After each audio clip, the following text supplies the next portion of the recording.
يا مساء الفل والجمال على أحلى متابعين في الدنيا. أهلا بيكم في قناة ملوكة الإخبارية.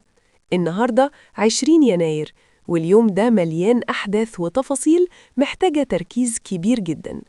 قبل ما نبدأ عايزة أشكر كل الناس اللي دعمتني في فيديو امبارح، وراجع لكم النهاردة ومعايا الخلاصة في كل الملفات. هنتكلم في الاقتصاد والسياسة والأسعار وكل اللي بيدور في الكواليس. اقعدوا كده وركزوا معايا عشان السهرة النهاردة دسمة ومهمة جدا. يلا بينا نشوف ايه اللي بيحصل. نبدأ بالتحركات الكبيرة للدولة المصرية.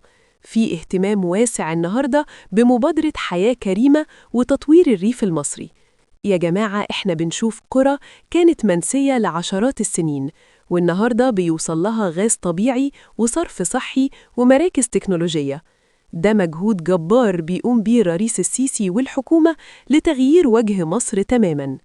كمان في متابعة دقيقة لنقل الموظفين للعاصمة الإدارية، وإزاي ده هيخفف الضغط والزحمة عن القاهرة، وهيخلي تقديم الخدمات للمواطنين أسرع وبشكل إلكتروني متطور.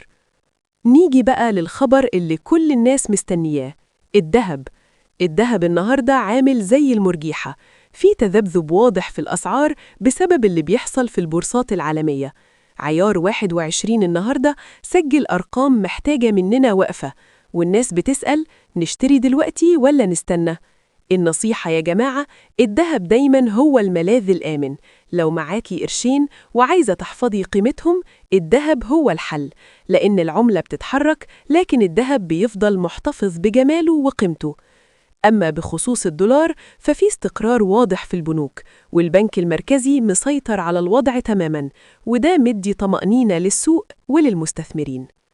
أما بخصوص أسعار السوق والسلع الأساسية، في حملات رقابية شديدة جداً النهاردة من وزارة التموين وجهاز حماية المستهلك على الأسواق. الحكومة بتضرب بإيد من حديد على أي حد بيحاول يحتكر السلع أو يغلي الأسعار على المواطن. وبشرى سارة، في كميات كبيرة من الزيت والسكر واللحوم بدأت تتوفر في المجمعات الاستهلاكية ومعارض أهلا رمضان بأسعار مخفضة جدا عن السوق الخارجي. لازم كلنا نكون رقيب، وأي حد يشوف تلاعب يبلغ فورا، لأننا كلنا في مركب واحدة ولازم نساعد بعض. وعلى الساحة الدولية، دونالد ترامب لسه شاغل العالم بقراراته الاقتصادية الجديدة بخصوص الضرائب والتجارة العالمية.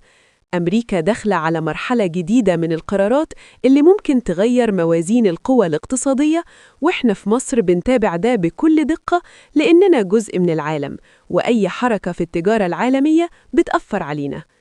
كمان الصراع الروسي الأوكراني لسه فيه تطورات عسكرية كبيرة، وده مأثر على أسعار الطاقة والبترول عالمياً، وربنا يستر على الأيام الجاية.